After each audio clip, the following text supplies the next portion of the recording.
Kudus, turunlah sekarang hatiku sebagai bait-Mu, hidupku jadi bejana-Mu, pakai sesuai rencana-Mu.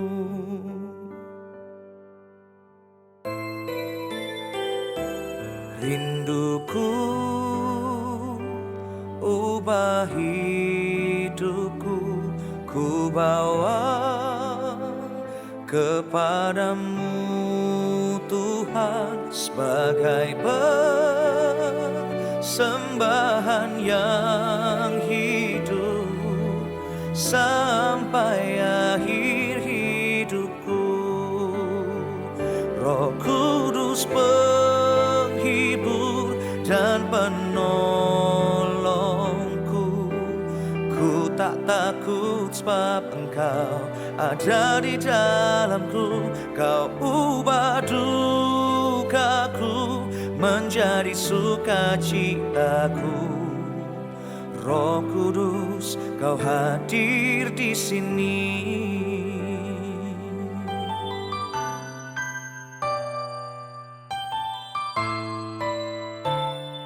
Rinduku ubah hidupku, ku bawa kepadamu Tuhan sebagai persembahan yang hidup sampai akhir hidupku. Roh Kudus penghibur dan penolongku, ku tak takut sebab Engkau ada di dalamku. Kau ubah dukaku menjadi sukacitaku. Roh Kudus, Kau hadir di sini.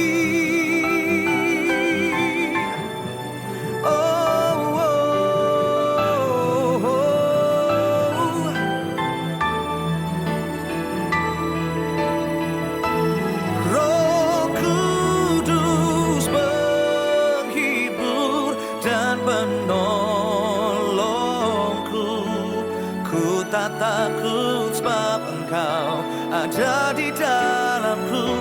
Kau ubah dukaku menjadi sukacitaku.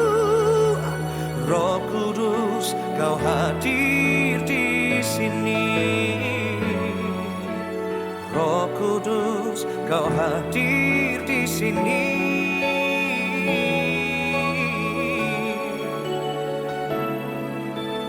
Roh Kudus, Kau hadir di sini.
Suara pemulihan bagi Tuhan Allah kita. Haleluya. Silakan duduk kembali. Yesus, kami hidup hanya karena anugerah-Mu Tuhan. Kami boleh ada semua hanya karena kebaikan. I am here because of grace. I am here because of your grace. I am here because of your love, Lord Jesus. I am so thankful for your grace abounds to me. I am here. I am here because of your grace. I am here because of your love, Lord Jesus. I am so thankful for your grace abounds to. Thank you, Jesus. Thank you, Jesus. Jesus. Jesus. Thank you, Jesus. It's only by your grace that I could live today. Forever I will praise your name. Katakan ku ada. Ku ada sebab anugerah. Ku ada. Ku ada karena kasih-Mu, Tuhan Yesus. Ku berterima kasih buat kasih rahmat. Ku ada menyatakan sebab anugerah, karena anugerah Tuhan. Ku ada karena kasih Tuhan Yesus, Tuhan Yesus. Ku berterima kasih buat kasih rahmat. Mari nyatakan syukur-Mu. Terima kasih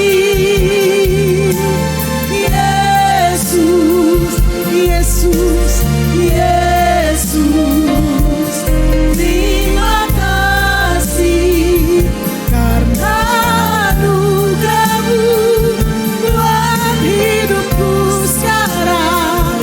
Ku kan memuji-Mu. Selamatkan syukur. Terima kasih Yesus, Yesus, Yesus. Terima kasih hanya anugerah-Mu buat hidupku sekarang. Ku kan memuji-Mu selamanya. Mari nyatakan syukur terbaik bagi Tuhan. Terima kasih Yesus, Yesus, Yesus. Terima kasih hanya anugerah-Mu buat hidupku sekarang. Ku kan memuji-Mu. Lebih lagi nyatakan syukur. Terima kasih Yesus, Yesus, Yesus. Terima kasih hanya anugerah-Mu buat hidupku sekarang. Ku kan memuji-Mu. Ku kan memuji-Mu. Ku kan memuji-Mu. Selamat memuji-Mu. Ku kan memuji-Mu. Selamanya.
bersama-sama dengan kami Tuhan. Dan kami percaya Engkau menyertai kehidupan kami Tuhan. Engkau ada bersamaku di setiap musim hidupku. Tak pernah kau biarkan ku sendiri. Katakan kekuatan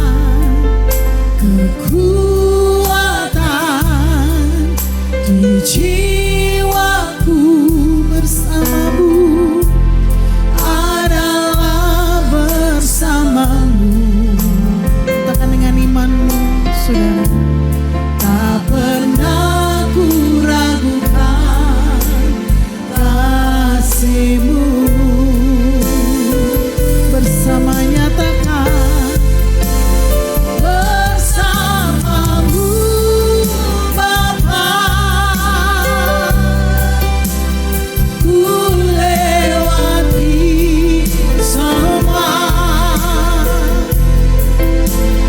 perkenananmu yang teguhkan hati. Engkau bertindak, Engkau yang bertindak, memberi pertolongan.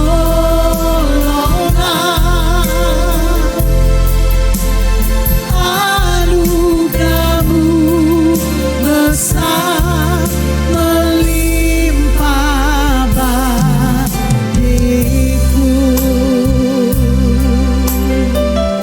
Anugerah Tuhan besar. Mari nyatakan lebih lagi di hadapan Tuhan. Engkau ada bersamaku Tuhan. Engkau ada bersamaku. Kami percaya di setiap musim hidupku. Amin Tuhan. Tak pernah kau biarkan ku sendiri. Katakan kekuatan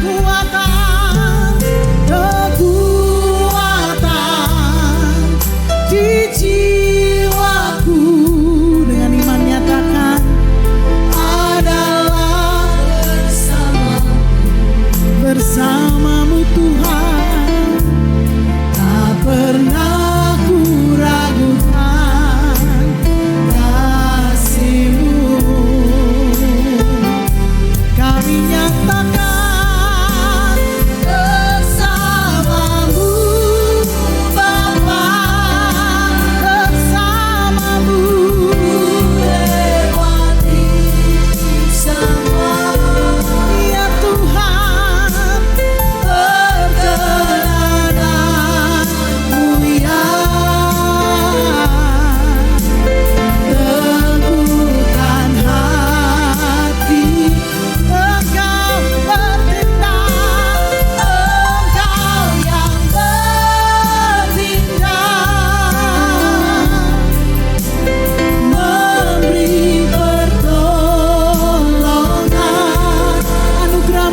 Bapa dalam surga yang kami kenal dalam nama Tuhan Yesus, Bapa yang baik, biarlah hari jadi yang ke-22 tahun ini yang Tuhan sudah sertai, Ladies Devotion, kami percaya semua ini datangnya dari Tuhan. Biarlah melalui wadah ini banyak para ladies yang akan dipakai Tuhan secara luar biasa. Dan biarlah melalui firman Tuhan, renungan ini bisa kembali mengingatkan kami bahwa kami adalah wanita-wanita atau para ladies yang telah Tuhan tentukan, Tuhan pilih untuk Tuhan pakai sesuai dengan rencananya. Urapi setiap kami di tempat ini, di dalam nama Tuhan Yesus, kami sudah berdoa dan mengucap syukur. Haleluya, amin. Shalom ladies, puji Tuhan. Ladies Devotion ini sudah 22 tahun ya. 22 tahun itu artinya lebih lama dari gereja. Gereja itu kan hampir 17 toh. Januari nanti baru 17. Januari 2003. Ini bicara juga ya, saya lihat seperti awalnya waktu Tuhan Yesus bangkit, ya gereja belum ada toh. Nah, di situ Tuhan pakai para wanita untuk memberitakan kebangkitannya. Nah, jadi saya melihat bahwa memang Tuhan bisa pakai siapapun, khususnya adalah para ladies. Jadi meskipun saudara kita mungkin terbatas ya, meskipun kondisi kita atau mungkin latar belakang kita apapun bentuknya itu, tapi kalau Tuhan mau pakai, itu Tuhan bisa gunakan segala cara. Jadi tidak hanya pria, tapi para ladies pun Tuhan bisa pakai. Wanita pada saat itu pun yang notabene ya dipandang sebelah mata, mungkin derajatnya lebih rendah, tapi Tuhan bisa pakai pada saat itu. Apalagi sekarang wanita dan pria sudah tidak dibedakan, Tuhan bisa pakai jauh lebih hebat. Nah, hari ini kita akan membahas tema kita itu bicara ya Ladies Devotion juga. Kenapa? Karena di ulang tahun yang ke-22 ini kita diingatkan kembali ya, kita diingatkan kembali apa arti dari program kita, wadah kita yang namanya adalah Ladies Devotion. Karena wadah ini ada, kita percaya itu karena satu ilham dari Tuhan yang Tuhan berikan melalui gereja kita ya. Sehingga kaum ibu atau wanita ladies yang ada di tempat ini, kemana tujuannya, apa identitasnya, supaya kita bisa diingatkan kembali. Nah, kita lihat dulu apa arti ladies ya. Apa arti ladies? Menurut Cambridge Dictionary, kata ladies itu diartikan dengan perempuan yang anggun, mulai dari cara berpakaiannya, ya, lalu sikapnya, dan juga lebih dewasa secara sikap maupun usia. Nah, jadi di sini kita harus tahu bahwa ladies itu beda dengan mungkin dalam terjemahan Inggris yang lainnya woman atau female ya, itu secara umum. Tapi ladies ini kita harus tahu bahwa dari cara berpakaiannya, sikapnya ya, lalu perilakunya itu sudah beda dengan wanita-wanita pada umumnya. Nah, inilah yang Tuhan juga katakan di dalam Alkitab, memang kita ada di dunia ini, tapi kita bukan berasal dari dunia ini. Kita adalah warga negara sorga. Nah, apalagi saudara dan saya, kita ini semua adalah anak-anak Tuhan yang pastilah harus beda. Nah, oleh karena itu, ladies harus berbeda dengan wanita-wanita yang lain. Beda itu bukan secara negatif, ya, bukan secara maksudnya hanya jasmani. Tetapi waktu orang melihat kita, orang melihat itu beda loh. Ya, saya boleh kasih gambaran begini. Kalau kita melihat Lady Di, kalau kita melihat Ratu Elizabeth, pasti ada sesuatu yang berbeda. Memang statusnya berbeda, kita tahu. Tetapi dari sikapnya, cara bicaranya, perilakunya, cara duduknya, dan semuanya itu berbeda. Sehingga itu menggambarkan bahwa kita memang ada di dunia ini, tetapi kita harus menampilkan, memperagakan sesuatu yang berbeda daripada dunia ini. Sehingga waktu orang bisa melihat kita, saat melihat kita, dia bisa merasakan ada suasana sorga, ada atmosfer sorga, sehingga orang mau datang kepada Tuhan, orang mau mengenal siapa kita ini, sehingga kita memperkenalkan Tuhan kita. Nah, apa arti dari kata devotion? Ya, devotion itu mempunyai pengertian yaitu kesetiaan, ketaatan, dan berbakti. Kesetiaan, ketaatan, berbakti. Kesetiaan, ketaatan, berbakti jelas yang terutama harus kepada Tuhan dulu. Nah, firman Tuhan mengatakan begini, jikalau engkau mengasihi aku, maka engkau akan menuruti segala perintahku. Otomatis kita menjadi orang yang taat dan orang yang setia. Jadi saat kita ini setia kepada Tuhan, maka kita akan setia dengan perintahnya. Perintahnya bagi seorang ladies, misalkan ladies adalah seorang ibu, ya, maka dia harus menjadi ibu yang baik atas anak-anaknya. Merawat, mendidik. Firman Tuhan mengatakan harus mengajar ulang-ulang kepada mereka apa yang Tuhan ajarkan kepada kita, kita ajarkan. Nah, maka ketaatan kepada Tuhan itu dipraktekkan menjadi seorang ibu yang juga mendidik anaknya. Nah, firman Tuhan juga mengatakan bahwa seorang istri dia harus tunduk kepada suaminya. Nah, jadi kita waktu kita taat kepada Tuhan ya otomatis kita mengikuti perintah Tuhan. Tunduk kepada suami itu artinya menjadi seorang istri yang baik. Istri yang selalu mendoakan suaminya meskipun suaminya lagi masalah, suaminya lagi jatuh, ada problem apapun, kita tidak pernah meninggalkan suami kita ya. Bahkan ya mohon maaf saja kalau misalkan ada orang yang mungkin tidak di dalam Tuhan, mereka kan cenderung kalau suami sudah jatuh, suami mungkin bangkrut ya. Atau apalagi mungkin dia baru menikah, keluarga juga mungkin belum punya keturunan ya. Mungkin masih muda. Maka dia tidak sedikit orang akhirnya meninggalkan suaminya. Nah, tetapi kalau dikatakan devotion, setia kepada Tuhan, maka kita setia kepada perintahnya. Maka Tuhan katakan apa yang dipersatukan Tuhan tidak boleh diceraikan manusia. Maka itulah yang kita taati. Itulah yang kita lakukan.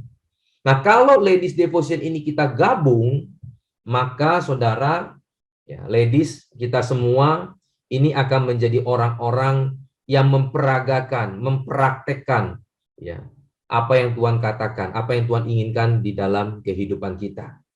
Nah, juga saya diingatkan oleh sesuatu, pernah kita mengangkat tema juga, kalau ini digabung itu menjadi inner beauty, outer smart. Ya, inner beauty, outer smart. Artinya inner beauty itu artinya hatinya, dalamnya, mempunyai batin karakter yang indah. Ya. Mempunyai juga penampilan yang anggun dan yang cerdas. Wah, ini luar biasa. Ini luar biasa kalau menurut saya. Kalau kita punya hati yang dan karakter batin yang bagus, maka itu akan menampilkan sesuatu, memperagakan sesuatu yang anggun, yang cerdas. Saya merasa begini loh, kalau kita berjumpa dengan seorang wanita ya, lady siapapun ya, di luar gitu ya. Kalau orangnya itu dia punya hatinya baik, orangnya ramah, lemah lembut, tutur katanya bagus, lalu dia punya penampilan juga anggun, elok dilihat, lalu waktu berkata-kata juga berkata-kata dengan cerdas, bijaksana, ya, menghadapi masalah, berdiskusi dengan orang dengan kata-kata yang baik. Nah, itulah gambaran daripada ladies devotion. Nah, kalau wadah ini boleh ada, sebetulnya membawa para ladies yang ada di gereja kita seperti itu. Ya. Mempunyai karakter yang bagus dan akhirnya menampilkan sesuatu yang anggun, yang cerdas. Nah, ini kita perlu kenali identitas kita. Bahwa ladies devotion itu program kita di dalam gereja ini seperti itu warnanya, seperti itu tujuannya. Nah, hari ini kita juga akan melihat 2 poin ya, yaitu mengenali identitas kita, siapa sesungguhnya kita ini di hadapan Tuhan. Yang pertama adalah bahwa kita ini ladies dikatakan adalah hati adalah perhiasan yang sejati. Inilah identitas kita. Bahwa hati itu adalah menjadi perhiasan yang sejati. Kita boleh punya banyak perhiasan. Kita boleh punya banyak yang di luar ini, pakaian semuanya. Tetapi perhiasan yang sejati itu adalah hati kita. Nah, kita perlu mengenali identitas kita seperti itu, ya. Coba kita lihat dulu di dalam 1 Petrus 3 ayatnya yang ketiga sampai dengan kelima. 1 Petrus 3 ayatnya yang ketiga sampai dengan kelima. Perhiasanmu janganlah secara lahiriah, yaitu dengan mengepang-ngepang rambut, memakai perhiasan emas, atau dengan mengenakan pakaian yang indah-indah. Tetapi perhiasanmu ialah manusia batinia yang tersembunyi, dengan perhiasan yang tidak binasa, yang bergaul dari roh yang lemah lembut dan tentram, yang sangat berharga di mata Allah. Sebab demikianlah cara perempuan-perempuan kudus dahulu dulu nih berdandan, yaitu perempuan-perempuan yang menaruh pengharapannya kepada Allah. Mereka tunduk kepada suaminya. Memang di dalam zaman dulu, perjanjian lama, wanita itu selalu pakai kerudungan, pakai jilbab, mereka tidak kepang-kepang. Hanya orang-orang biasa, umum, yang tidak rajin ibadah, orang-orang di luar sana, yang mereka tidak kerudungan, ya bahkan cenderung itu biasanya wanita-wanita yang kurang baik lah, seperti itu, ya. Sehingga Alkitab konteks pada saat itu mengatakan kalau yang make-make seperti itu tidak baik. Tetapi beda memang dengan sekarang. Sekarang orang sudah tidak kerudungan, tidak mesti, tidak harus, ya. Tidak ditandai dengan orang yang baik itu dengan kerudungan. Tetapi esensi dari perhiasan yang sejati adalah hati, itu nggak pernah berubah. Karena Tuhan tekankan bahwa batinia, hati itu adalah perhiasan yang sesungguhnya. Itu nggak pernah berubah. Dari dulu, sekarang, dan sampai nanti, bahwa hati itu yang diutamakan Tuhan. Sehingga memang kita boleh bergaya. Kita boleh yang namanya ya punya perhiasan, asal ya pantas saja toh. Jangan perhiasan juga terlalu mentereng, terlalu banyak. Saya pikir itu secara pengetahuan umum pun itu mengajarkan kepada kita, ya. Yang pantas, yang cukup, ya, yang kelihatan indah itu sudah boleh gitu. Nah, tidak perlu berlebihan. Warna rambut pun ya kalau cocok, kalau memang dia kerjaannya seorang entertainment, dia memerlukan rambut itu memang dipotong seperti apa, dicat seperti apa, silakan gitu loh. Tetapi kalau memang itu tidak diperlukan, ya kita pikir pasti bagaimana nih yang pantas seperti itu. Tetapi semua itu boleh dilakukan. Gaya baju, gaya rambut, kuku mau panjang, dikasih pernak-pernik, macam-macam, ya. Itu kan selalu orang juga menjadi satu perdebatan toh. Katanya orang Kristen, gereja, kok pakainya begitu, kukunya begitu, macam-macam lah. Tapi kalau menurut saya pribadi, saya mengatakan bahwa itu semua ya sah-sah saja. Yang lalu kita pernah retret di Surabaya, muncul pertanyaan dari ya mereka belum dewasa lah, masih remaja kan, anak-anak pada saat itu umurnya sekilas udah pra remaja belasan. Muncul pertanyaan begini, Pak, saya ini suka pakai baju itu crop top katanya, pakai baju crop top, nggak tahu nih ngerti nggak crop top?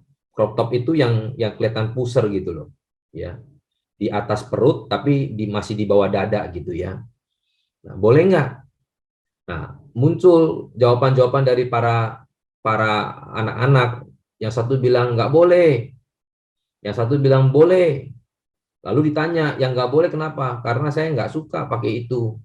Lalu yang satu lagi tanya, kenapa kamu bilang boleh? Ya karena saya suka. Semua baju saya hampir semua crop top, Pak. Nah, bahkan sampai gurunya pun juga dilema. Ada yang bilang boleh, ada yang bilang nggak boleh. Nah, sekarang kan akhirnya kita melihat kembali kepada pribadi masing-masing. Ya kan? Pribadi masing-masing nih. Kalau memang orangnya pemalu, ya dia nggak akan pakai seperti itu. Bahkan cenderung pakai bajunya yang gombrong, toh ketat aja nggak mau. Takut terbentuk tubuhnya. Tapi ada yang suka terlihat lebih sesuatu lah gitu ya. Akhirnya pakai yang ketat. Dan ada yang mungkin karena memang lebih orang yang lebih agresif begitu, suka pakai begitu. Nah, ini kan jadi bingung. Nah, bagaimana yang ideal? Makanya saya mau katakan bahwa setiap gaya, setiap semuanya itu, satu, apakah pertama diizinkan ke orang tua kamu dulu, saya katakan. Kalau orang tua kamu katakan itu boleh, artinya kamu sudah lulus satu ini ya, filter yang pertama nih. Artinya orang tua kamu tidak menentang. Tapi kalau orang tua katakan nggak boleh, ya turuti apa kata orang tuamu. Lalu yang kedua, di kota kamu, di negara kamu itu dilarang nggak? Kalau kita di daerah timur, maksudnya di timur tengah situ, dilarang jelas. Itu melanggar perintah dari pemerintah, ya jangan lakukan. Tapi kalau pemerintah kita boleh dan seterusnya, ya silakan. Filter kedua lewat. Lalu filter ketiga, firman Tuhan mengatakan, jangan sampai kita membuat orang itu jatuh ke dalam dosa. Apakah dengan pakaian kamu itu akhirnya menarik perhatian, akhirnya orang bisa melakukan sesuatu yang tidak baik, merampok dan semuanya, itu kita sudah memberi kesempatan setan bekerja, dosa bekerja. Nah, itu jangan dilakukan. Tapi kalau kamu misalkan tinggal di daerah barat, ya, ya, di Amerika atau di mana lah seperti itu. Mereka jalan dengan pakaian-pakaian yang minim pun sudah biasa, tidak ada yang berpikir aneh-aneh. Tidak akan terjadi sesuatu yang bagaimana. Ya, itu lebih diizinkan, tidak akan membuat sesuatu yang jahat. Jadi semua itu kita harus timbang dengan baik, menjadi orang yang bijaksana. Tetapi sekali lagi saya mau mengatakan bahwa intinya perhiasan yang sejati itu adalah lahir dari dalam hati kita. Bukan luar. Luar itu ukurannya nanti masing-masing. Mari kita lihat lagi satu ayat firman Tuhan di dalam Amsal 31 ayatnya yang ke-10 dikatakan seperti ini. Istri yang cakap, siapakah yang akan mendapatkannya? Ia lebih berharga daripada permata. Jelas di sini mengatakan bahwa istri yang setia, yang taat, yang cakap, yang anggun, yang cerdas itu lebih daripada permata. Ya, mohon maaf. Bahkan kalau istri tersebut gampang-gampang menghamburkan uang, ya, gampang beli ini, beli itu, beli ini, beli itu, maka saya mau mengatakan itu bisa dikatakan ya tidak cakap gitu. Dia artinya mau menunjukkan identitasnya dengan barang-barang seperti itu. Orang yang kuat di dalam identitasnya, orang yang punya nilai orangnya dari dalam, dia tidak perlu menunjukkan nilai-nilai dari luar. Karena sudah ada nilainya. Tapi kalau orang tersebut tidak ada nilainya, maka dia akan menambah nilai-nilai dari luar supaya ada nilai hidupnya. Tapi firman Tuhan jelas mengatakan bahwa nilai itu dari dalam hati.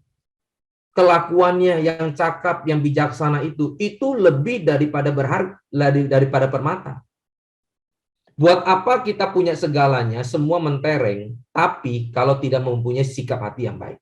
Saya tidak mengatakan yang luar itu tidak penting, tapi yang dalam itu didahulukan, itu yang sejati. Ya, contoh istri Potifar kita lihat. Istri Potifar itu mentereng, dari semuanya mentereng. Ya. Tetapi apa sikapnya? Bagaimana hatinya? Dia mau menjebak Yusuf. Dia mau melakukan sesuatu yang jahat, yang dosa. Itu tidak baik. Bahkan waktu kepergok, dia malah menyalahi si Yusuf. Ya.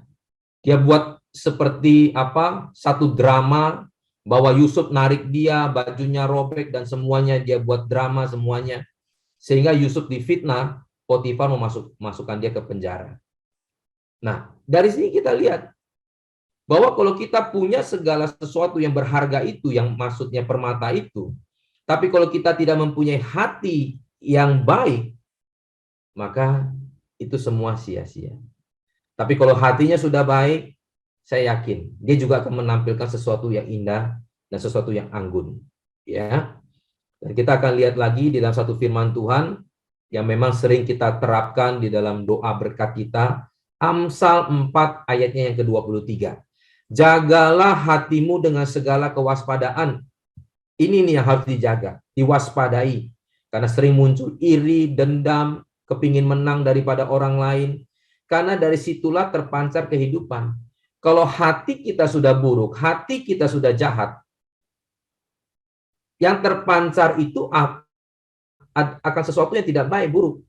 Bahkan mohon maaf, kalau hati kita sudah jahat, hati kita sudah buruk, kita maka akan menggunakan segala sesuatu untuk melakukan yang tidak baik. Kata-kata.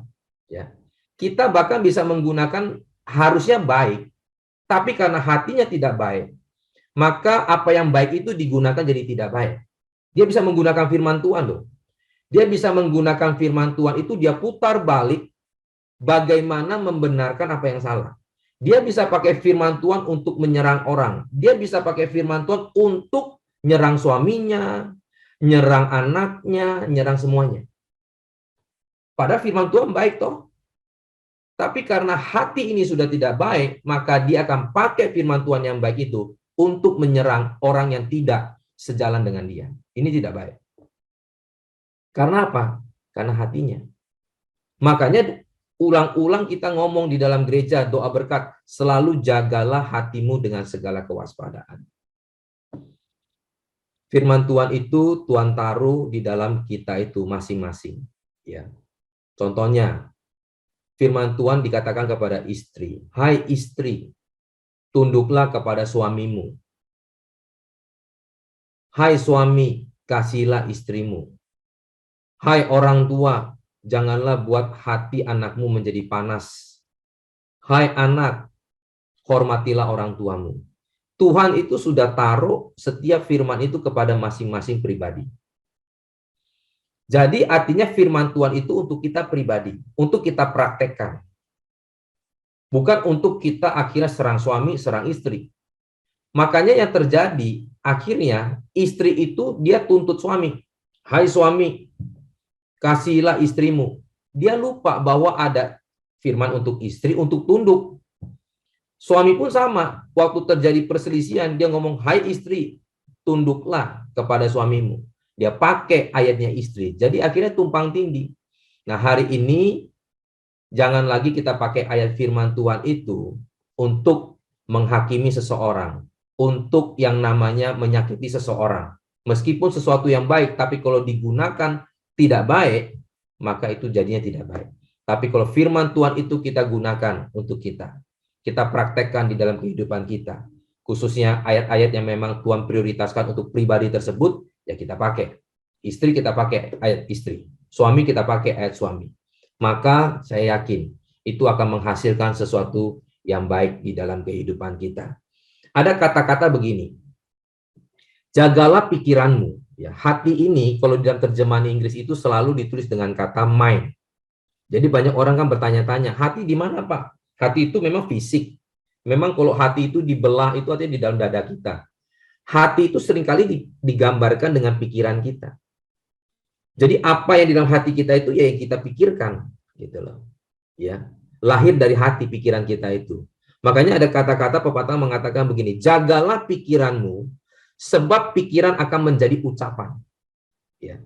Kalau kita sudah nggak bisa jaga hati, pikiran kita, maka ucapan kita, baik yang tadi kita pakai firman Tuhan itu akan salah. Jadi hati itu awalnya. Lalu jagalah ucapanmu, sebab ucapanmu itu akan menjadi satu tindakan. Kalau sampai sudah kata-kata ini keluar, lalu tidak dirubah, tidak mau berubah, maka dia akan menjadi tindakan. Tindakan ya benar-benar dia kesel sama orang yang dia ngomongin itu. Ya, orang yang dia mungkin nggak cocok sama suaminya atau istrinya itu. Akan menjadi satu tindakan. Kalau tindakan itu tidak lagi dijaga, maka itu sudah menjadi satu habit, kebiasaan. Nah, kalau sudah menjadi kebiasaan, ini sudah berbahaya. Lalu dikatakan, jagalah kebiasaanmu, sebab kebiasaan akan menjadi satu sikap, menjadi satu karakter di dalam kehidupan kita. Nah, kalau ini sudah menjadi karakter, bukan tidak bisa berubah, tapi lebih sulit berubah. Makanya ada orang kalau sudah punya sikap karakter, ya, saya sering kali ngomong bawaan lahir gitu loh. Orang kalau sudah punya karakter kayak begitu bawaan lahir, itu berat. Ya, berat bagi orang tersebut ya untuk berubah. Tapi bagi Tuhan tidak ada yang mustahil, Tuhan katakan. Asal Tuhan mau kita kerjasama dengan Dia. Ya, Tuhan bisa memberikan hati yang baru, sehingga mulai dari hati itu pelan-pelan semuanya akan dirubah. Tapi kalau orang tersebut tidak mau berubah, kita tidak bisa apa-apa. Ya, itu tergantung dari kita. Nah, ada satu kalimat juga dari Billy Graham ya, yang menandakan bahwa karakter itu sangat penting. Billy Graham juga mengatakan begini. When wealth is lost, nothing is lost. When health is lost, something is lost. When character is lost, all is lost. Artinya apa? Kalau orang kehilangan kekayaan, ya, tidak ada yang hilang sebetulnya. Kenapa tidak ada yang hilang? Billy Graham ini seorang Kristen. Dia tahu bahwa nanti kita kembali kepada Tuhan pun tidak selai benang pun. Ya. Tetapi kalau kesehatan hilang, itu kita hilang sebagian. Karena dengan kesehatan itu kita nggak bisa bekerja dan semuanya hidup itu sudah seperti hampa, ya, kehilangan setengah. Tapi kalau kita kehilangan karakter, hati, sikap, pikiran yang benar, maka kita kehilangan semuanya. Nah, jadi sekali lagi, hati itu adalah perhiasan yang sejati. Ini yang harus kita utamakan. Ini yang harus kita prioritaskan. Inilah identitas kita di dalam Ladies Devotion, identitas kita. Kalau saya yakin kita punya hati yang baik, nilai yang baik, sudah ada dari dalam. Kita boleh menambah nilai supaya orang melihat. Tapi nilai itu sesungguhnya sudah ada di dalam kita. Karena Tuhan mengatakan begini, ya. Manusia melihat perawakan, melihat luar. Tapi Tuhan melihat hati. Memang kita tidak pungkiri, manusia itu pasti menilai luar. Luar itu juga harus diperbaiki. Karena mereka tidak tahu hati kita. Tapi Tuhan menilai hati kita. Sehingga hati itu menjadi utama dan yang terutama. Yang harus menjadi prioritas. Ya. Yang kedua, identitas kita yang harus kita ketahui adalah bahwa kita adalah malaikat penolong. Ini ladies ya. Ladies itu adalah malaikat penolong. Kata malaikat penolong ini sebetulnya kita sering dengar umum ya. Kalau misalkan ada orang ditolong oleh seseorang, dia mengatakan, oh kamu malaikat saya. Ada anak kecil yang nolong, oh ini adalah seorang malaikat juga. Ya. Tetapi sesungguhnya ladies itu, di dalam Alkitab sudah dicatat di dalam Kejadian 2 ayat yang ke-8 begini. Nanti saya terangkan. Kejadian 2 ayat yang ke-18. Tuhan Allah berfirman, ya, tidak baik kalau manusia itu seorang diri saja. Aku akan menjadikan penolong baginya yang sepadan dengan dia. Artinya Tuhan jadikan Hawa, kaum Hawa atau ladies itu menjadi penolong kaum Adam. Ya. Nah, dari mana Pak malaikatnya? Saudara, ladies, kita ingat gak, di perjanjian lama seringkali Tuhan itu mengutus malaikat menjadi seorang manusia.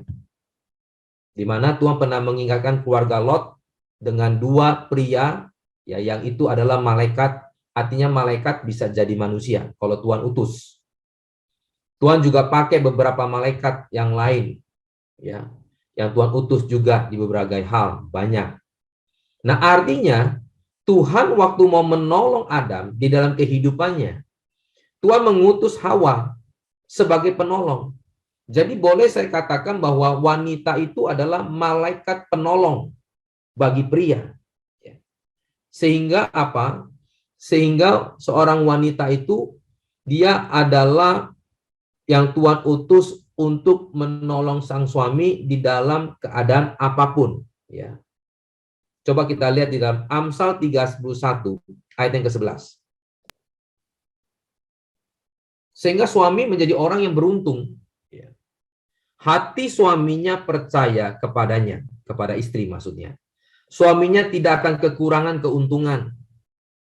Artinya seorang istri, seorang penolong, ya.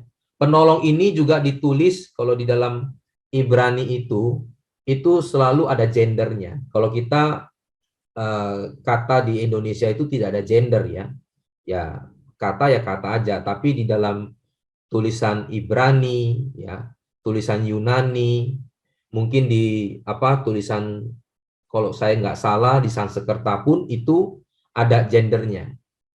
Nah, penolong ini kan sebetulnya wanita. Tapi gender yang diberikan itu adalah pria, maskulin. Apa pentingnya? Pentingnya adalah bahwa memang wanita kalau kita lihat secara tenaga memang dia lemah. Tetapi di sisi lain, dia punya kekuatan yang Tuhan memang berikan untuk menolong seorang pria. Makanya saya katakan bahwa wanita itu adalah malaikat penolong bagi seorang pria. Seperti itu. Nah, ini identitas kita. Kita harus tahu. Nah, saat kita mengetahui identitas kita bahwa kita adalah seorang penolong, maka saya yakin ya, kita tahu bagaimana cara kita bersikap kalau kita tahu identitas kita. Tadi sudah dikatakan bahwa kalau kita misalkan seorang ratu, kita tahu, oh identitas kita begini. Oh identitas saya misalkan seorang presiden, identitas saya maka akan menjaga sikap, bagaimana saya memutuskan, bagaimana saya bertindak, itu sudah akan mempengaruhi dia bersikap. Nah, kalau seorang ladies tahu bahwa dia adalah malaikat penolong, malaikat itu kita harus gambarkan sesuatu yang baik ya, sesuatu yang sikapnya itu menolong gitu loh. Jadi kalau misalkan kita lihat waktu suami kita mengalami masalah atau di keluarga kita mengalami sesuatu, kita tahu identitas kita, maka kita ambil sikap untuk menolong. Sama halnya di gereja pun sama, dimanapun, di pekerjaan kita. Kalau kita tahu identitas kita adalah seorang penolong, ya ini kita lihat lebih luas lagi. Dia ada seorang malaikat penolong, maka kalau terjadi sesuatu di dalam gereja, di dalam perusahaan, di dalam keluarga, maka dia punya sikap untuk menolong. Bukan merusak, bukan merugikan, bukan membuat jadi sesuatu yang makin runyam, ya. Karena seorang penolong itu membuat sesuatu lebih baik, lebih positif, menyatukan. Nah, kalau kita tahu identitas kita, maka kita tahu bagaimana kita bersikap. Nah, hari ini kita akan praktek nih. Nanti kalau sesuatu terjadi nih di dalam keluarga, suami sama anak atau anak sama siapa lah, atau di dalam gereja, teman sama teman, atau kita lihat mungkin di perusahaan, teman kerja bagaimana. Kalau saya tahu identitas saya seorang penolong, saya bagaimana menetralisir ini. Saya bagaimana menyatukan ini. Nah, dia tahu tuh identitasnya, bahwa dia seorang malaikat penolong. Maka itu akan jadi baik. Saya teringat juga kita lihat di dalam 1 Samuel 25, ayat yang ke-18 sampai dengan ke-19.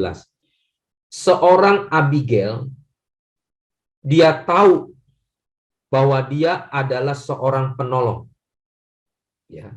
Di dalam 1 Samuel 25, dia tahu bahwa dia adalah istri seorang malaikat penolong. Ya, saya bacakan aja. 1 Samuel 25 ayat 18 sampai dengan 19. Lalu segeralah Abigail mengambil 200 roti, 2 buyung anggur, 5 domba yang telah diolah, 5 sukat bertigadum, 100 buah kue kismis, dan 200 kue ara. Dimuatnyalah semuanya ke atas keledai, lalu berkata kepada bujang-bujangnya, berjalanlah mendahului aku. Aku segera menyusul kamu, tetapi Nabal suaminya tidak diberitahukannya. Mereka lagi buat pesta. Daud dengan pasukannya cuma minta sebagian untuk makan. Selama ini dia sudah jaga rumahnya dan semuanya. Tapi Nabal seorang pemabuk, memang dia kaya raya, dia pengusaha yang sukses.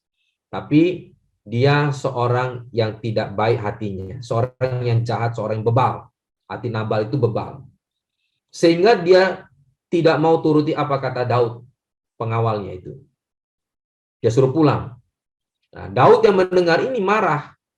Ya, ini kan bicara sesuatu bahwa ada bisa terjadi satu malapetaka toh di dalam keluarga ini. Nah, Abigail seorang yang cakap bijaksana, hatinya juga baik. Dia tahu ini suaminya memang nggak baik, tapi bagaimanapun ini seorang suami, dia bilang nih. Ya, dia tetap harus menjadi istri yang harus bisa mengayomi, menjaga, menjadi seorang penolong. Daripada keluarganya habis, seisi rumahnya semua dibantai sama Daud, dia hitung semua. Ada yang di rumah ada apa, dia kasih buat makan itu tentara semua. Lalu dia suruh pergi dulu, begitu Daud nyampe, dia langsung berlutut. Nah, ini menandakan bahwa dia tahu identitas dia adalah malaikat penolong. Jadi masalah bisa terjadi. Tapi kalau kita tahu identitas kita, maka kita seorang ladies, dia tahu dia adalah penolong, malaikat penolong, dia akan menolong segalanya. Mari kita tunduk kepala, kita berdoa. Bapa di dalam surga, terima kasih Tuhan, melalui wadah Ladies Devotion ini, para kaum ibu, para wanita, Tuhan akan tuntun, Tuhan akan pimpin, membuat hidup mereka menjadi orang-orang yang setia, taat, dan yang berbakti kepada Tuhan. Oleh karena itu Tuhan, kami harus mengetahui identitas kami, bahwa hati itu adalah perhiasan yang sejati, bahwa kaum ladies adalah seorang malaikat penolong, sehingga apapun yang terjadi, kami akan selalu menolong, karena itu Tuhan inginkan di dalam kehidupan kami. Terima kasih Tuhan. Mari kita dekapkan kedua tangan di dada. Firman Tuhan katakan, jagalah hatimu dengan segala kewaspadaan, karena dari situlah terpancar kehidupan. Jadilah berkat dan terimalah berkat rahmat anugerah dari Allah Bapa di surga, di dalam Putra Tunggalnya Yesus Kristus yang telah mati bagi dosa-dosa kita, dan di dalam persekutuan dengan Roh-Nya yang kudus yang akan menyertai kita dari sekarang sampai selama-lamanya. Mari kita doa Bapa kami.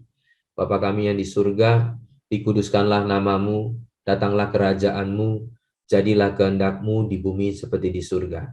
Berikanlah kami pada hari ini makanan kami yang secukupnya, dan ampunilah kami akan kesalahan kami, seperti kami juga mengampuni orang yang bersalah kepada kami. Dan janganlah membawa kami ke dalam pencobaan, tetapi lepaskanlah kami daripada yang jahat. Karena Engkaulah yang punya kerajaan dan kuasa dan kemuliaan sampai selama-lamanya.